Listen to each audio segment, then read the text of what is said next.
Hey guys, if you want to hit the golf ball further, this video series is for you. We're going to be covering some great tips on how to improve your distance in the game of golf. I'm Dr. Jeremy Wampler. I'm a physical therapist that specializes in working with golfers. Let's jump in. Okay, so let's talk about the distance recipe in golf. We need a few main things. We need mobility. We need good flexibility to be able to get in certain positions in our golf swing. We need strength and power in our muscles. We also need our ability to generate speed. So this is where things like overspeed training, popular things like the super speed system or the stack system come in. We'll hit on that in a future video. We need good technique and we need proper fit clubs to be able to ultimately generate the best distance.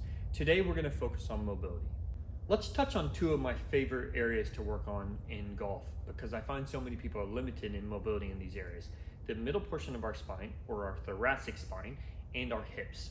Now there are other areas, for example, our shoulder and our neck, that are also very commonly, that are areas that need mobility that people have trouble with, but for the purpose of this video, we're gonna focus on those original two. However, if you'd like to test your mobility in all of these areas, feel free to click the link in the description below where we take you to our free mobility assessment. Okay, so let's talk about the middle portion of our spine, the thoracic spine. When we go to make a swing, that spine has to rotate in the middle area. If we can't rotate well because of poor flexibility, we may limit our ability to get in good positions, which can lead to compensations and poor shots, but it can also lead to poor swing speed because our body doesn't have the time to generate speed, or it's just not optimal from an efficiency standpoint. The same with our hip. Our hip needs to be able to rotate well in order to get into the good positions and to generate power. I often find people are limited in these areas. Now there's some quick tests that you can do to check on this. A quick test that you can do for the hip is if you stand with your feet together in this position, and then we're gonna lift one foot up in the air just like this. So in this case, we're gonna be focusing on checking the right side. So if you're a right-handed golfer, this would be checking your trail leg or trail side. We're gonna rotate into that side. And if we have a couple of clubs laid out here, so I have a 6-iron here and an 8-iron.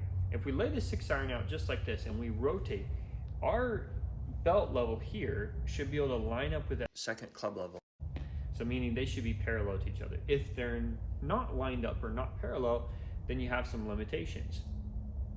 If we look at the thoracic spine, if I take two clubs in this position here and cross them over, and then I sit nice and tall with the club across my shoulders and I rotate, I should be able to have the club across my shoulders be parallel with the club that runs across in this position here. And we can do this on both sides. And if I'm limited, then once again, I know that I have some mobility limitations, but now in my thoracic spine. So let's talk about a couple of my favorite stretches to work on to address these. One good stretch you can do for this is called an open book stretch. This is where we lay on our side in this position.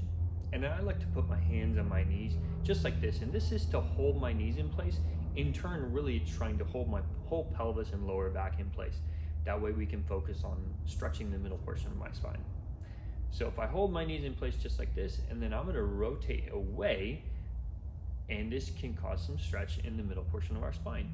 And if I hold this position for 10 seconds to 30 seconds, and then come back out of it, and then repeat this a few times, I can start to stretch out that area. Now I like to use breathing in this position. So what that means is if I go into this position here, and then I take a deep breath, really trying to focus on expanding my rib cage, I can start to get a little bit more stretch. So I'll go into the stretch position, I'll take a couple deep breaths in and out to really get some good stretch, and then come back to the center and repeat. Now there's another stretch I like to do as well.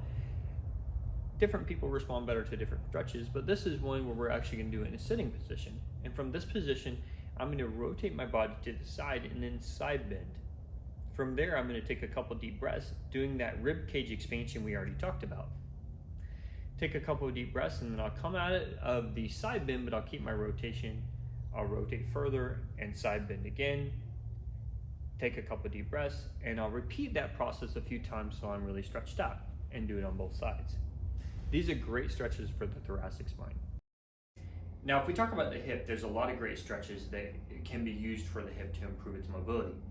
We're gonna specifically talk about hip internal rotation, because this is one that's commonly limited in golfers. Now, many times when people are stretching the hip, there could actually be a joint restriction, meaning the joint's ability to move how it should is limited. So I like to use a band to stretch this out. So one way to do this is to get in all fours position like this. And what we're gonna do is we're gonna attach the band and we're gonna lift it high up around in our hip area. So as high as we can get this band. The goal is for the band to provide tension and take some pressure off the hip by having the band attached to a rack or some other area.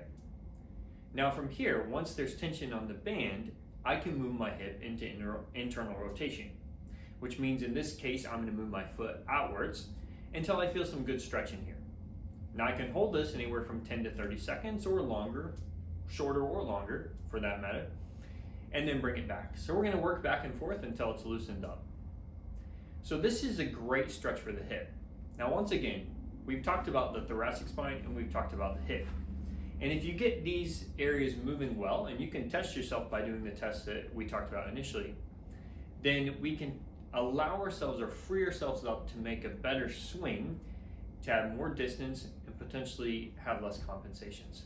So I hope you enjoyed part one of this. Look forward to some other parts coming out in the future here. Or if you're watching this down the road, maybe they're already out. So feel free to check them out.